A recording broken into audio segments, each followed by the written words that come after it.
खुलुमबाय लोगोफोर, नोंथांमोनखौ डियार ब्रह्म चेनेलाव फिन खेबसेबाव आरो बयखौबो बरायनाय बावहरबाय।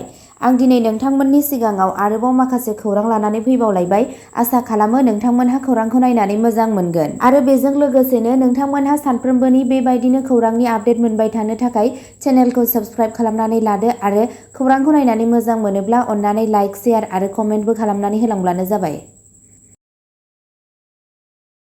दिनैनि गिबि खौराङावनो दङ आसामनि सिएमआ थागिरिफोरखौ थुलुंगा होनायनि थाखाय कंग्रेसनि फारसे आसि दिन्थिदों। बृहस्पतिबाराव सनापुरनि कसुथुलि दैमानि पुलिस आरो थागिरिफोरनि गेजेराव जानाय हिंसायारि दाङाबाजिखौ लानानै खुंथायाव थानाय दोलो बिजेपि आरो बेरेखा दोलो कंग्रेसनि गेजेराव राजखान्थियारि दावराव-दावसि सोमजिदों। मोनसे खौरां मेलाव आसामनि गिबि मन्थ्रि हिमन्त बिश्व शर्माया बे दुखुनांथाव दावराव-दावसिखौ लानानै कंग्रेस दोलोनि दायनिगिरि खालामनानै बुंदोंमोन दि बेरेखा दोलोआ होखारनाय हाबाफारिखौ सोंखारिनायनि उनाव दाङाबाजि सोमजिहोदोंमोन। सनापुरआ मोनसे ट्राइबेल बेल्ट आरो ब्लक ओनसोल आरो बै ओनसोलाव होखारनाय हाबाफारिया गोजोनै सोलिगासिनो दं। होखारजानाय सुबुंफोरा दरं आरो मरिगाव जिल्लाफोराव गावसोरनि जोनोम हायाव थांदोंमोन। बबेखानि जेब्ला कंग्रेसआ बे हाबाफारिखौ हेंथा होनो हमदोंमोन अब्ला सुबुंफोरनि मोनसे थाखोआ रागा जोंखांदोंमोन, जायनि जाहोनाव दावराव-दावसि जादोंमोन, गिबि मन्थ्रिया बुंदोंमोन। आसाम प्रदेश महिला कंग्रेस कमिटिनि आफादगिरि मीरा बर ठाकुरा बुंदों दि नखर बिफानआ हिमन्त बिश्व शर्मानि बिबाननि सिङाव दं आरो बेबादि फिसा आयदाखौबो सामलायनो हाया। सरकारहा सुबुं मोनथायखौ सिफायनायनि मोनथाय गैया। गोजौसिन बिजिरसालिनि बिथोनलाइनि बायदिब्ला जुदि सोरबा सुबुंखौ दखल खालामजानाय सरकारनि हानिफ्राय होखारहरनांगौ अब्ला बिथांनो दान मोनसेनि सिगां नटिस होनांगौ आरो गुबुन मोनसे नेमखान्थिया जादों दि जुदि बै सुबुङा गोरोन्थि दंब्लाबो बै सुबुंनि सम्पथिखौ सरकारा खहा खालामनो हानाय नङा, मीराया बुंदोंमोन। बेखौ मुंख'नो हायोदि दाङाबाजिनि समाव सानैया जिउ खोमानांदोंमोन। थैनाय सुबुंफोरनि सिनायथिखौ हैदर आली आरो जुवाहिद आली होनना मिथिनाय जादों, जाय सनापुर जिल्ला देहा फाहामसालियाव पुलिसनि गुलिजों जिउ गोमायो। नैथि खौराङाव दङ धुबुरीयाव जर-जुलुम गथ'सा हाबानिफ्राय उन्दै हिनजावसाखौ बोखांदों। धुबुरी पुलिसआ बुधबारनि मोनायाव सासे उन्दै हिनजावसाखौ उन्दै बैसोनि हाबा खालामनो नारसिननायनिफ्राय रैखा खालामदोंमोन। गाग्लोबजाग्रा बिफाया होनाय मोनसे गिख्रंथाव आनजादखौ दिन्थिनाय अजदनि फिननायाव धुबुरी पुलिसआ बुधबारनि हर गेजेराव मोनसे अपारेसन जागायदोंमोन। अजद बायदिब्ला, मासेरजार पार्ट 1 नि थागिरि आब्दुल्ला मण्डलनि फिसाज्ला आकिबुल मण्डल मुंनि सासे सुबुङा उन्दै हिनजावसाखौ खावदोंमोन। आकिबुलआ गावनि गोसोनि बेरेखायै जुलि लानो थांखि लादोंमोन। गोबां सानफोरनिफ्राय दायनिगिरिनि नखरा अजद होनाय बायदियै बिफाखौ गिख्रंथाव फिथाय होनो हुमखि होदोंमोन, जाय बिथांखौ मदद बिनायनिफ्राय होबथादोंमोन। बबेखानि बिफाया बुधबारनि हर गेजेराव गावनि फिसाजोखौ लांखारनायनि उनाव पुलिसनि आखाय होनो खावलायदोंमोन। धुबुरी पुलिसआ थासारिनि गोनांथार आरो गोथौथिखौ सिनायनानै हरखाबै खामानियाव फैदोंमोन। माखासे घन्टानि गेजेरावनो बिसोरो माचेरजार गामियाव हिनजावसाखौ नागिरना दिहुननो हादोंमोन आरो बिखौ रैखाथियै गावनि नखरनि खाथियाव लाबोफिननो हादोंमोन। बे समावनो मोनसे केस रेजिस्टार खालामनाय जादों आरो जाथायनि सायाव नायबिजिरनाया सोलिगासिनो दं। सुलुंनिफ्राय मिथिनो मोननाय बायदिब्ला दासिम रावखौबो खानाय जायाखै। थामथि खौराङाव दङ बिहारनि देहा फाहामसालियाव नार्सखौ हानजायै जिनाहारि। कलकातानि हानजायै जिनाहारि जाथाया जोबनानै थाङै समावनो आरोबाव नार्सखौ हानजायै जिनाहारि खालामनायनि मुगैथाव जाथाय नुजाथिबावदों। बे खेबाव बिहारनि गंसे देहा फाहामसालियाव नार्सखौ जिनाहारि खालामनाय जाथाय नुजाथिदों। बे जाथाया बिहारनि आरबिएस हेल्थ केयार सेन्टाराव नुजाथिदों। सुलुंनिफ्राय मिथिनो मोननाय बायदिब्ला नार्सआ गावनि डिउटिखौ मावखांनानै न'फारसे थांगासिनो दङमोन। बे समावनो हरनि खाबुखौ लानानै फाहामगिरि आरो माखासे सुबुंफोरा नार्सखौ हानजायै जिनाहारि खालामनो नाजादोंमोन। नाथाय गावनि साहसखौ लानानै दुथांफोरखौ ब्लेडजों हानानै खुनुरुखुमै नार्सआ बारग'नो हायो।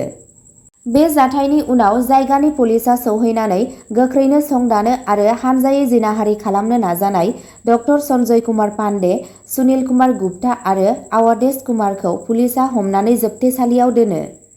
पुलिसनि सुलुङाव फोरमायनाय बायदिब्ला नार्सखौ जिनाहारि खालामनो नाजानाय सुबुंफोरा गासैबो जौ लोंजोबनायमोन। दायनिगिरिफोरा सिगांनिफ्रायनो नार्सनि सायाव गाज्रि नोजोर दंखायोमोन होनना पुलिसआ फोरमायदों। ब्रैथि खौराङाव दङ थैसाम 2 सावथुनखौ आसामनि अनगायैबो गुबुन गुबुन रायजोफोराव दिन्थिगोन।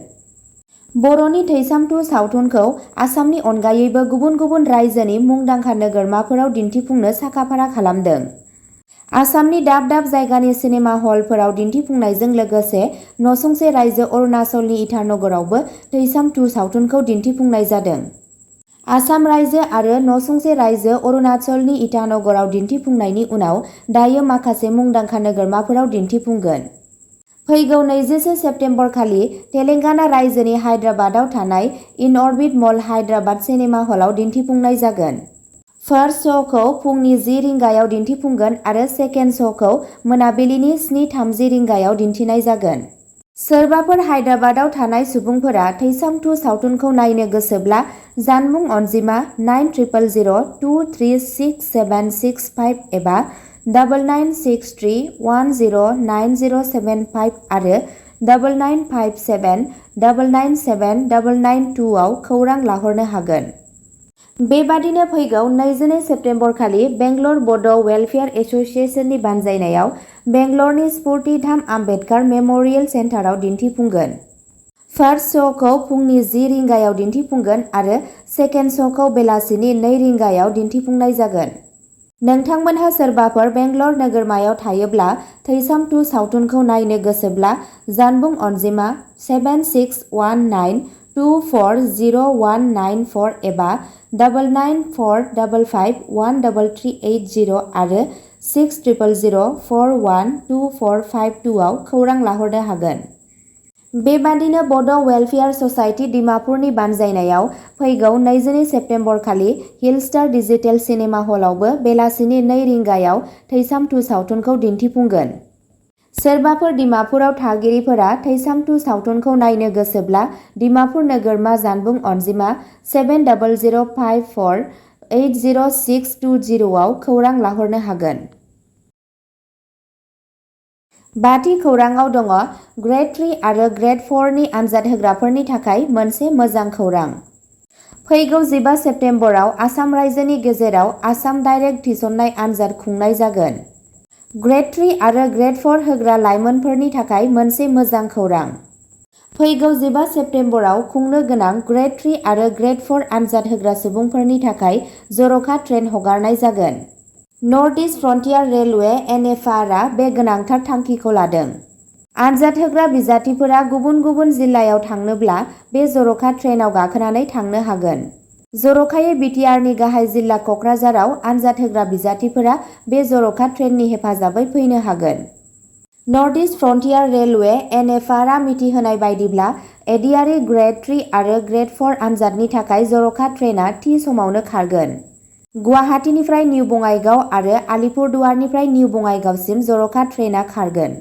बेनिखायनो गोसो गुदुं बिजाथिफोरा गुबुन जिल्लायाव थांनांगौब्ला स्टेशनाव थांनानै बे जर'खा ट्रेनआव गाखोनानै आनजाद हैनो थांनो हागोन होनना NFR एबा नर्थ इस्ट फ्रन्टियार रेलवेआ बे गोनांथार आरो मोजां खौरांखौ फोसावदों। अब्ला दिनैनि खौराङा एसेनोसै। जाय बिथांमोनहा सानसेनि फानजामुथिखौ नायनो गोसो स्क्रिनाव होनाय चेनेल बड' इनफ' पइन्टआव थांनानै नायहैनो हागोन। चेनेलनि लिंकखौ डिस्क्रिप्शनाव होनाय जादों।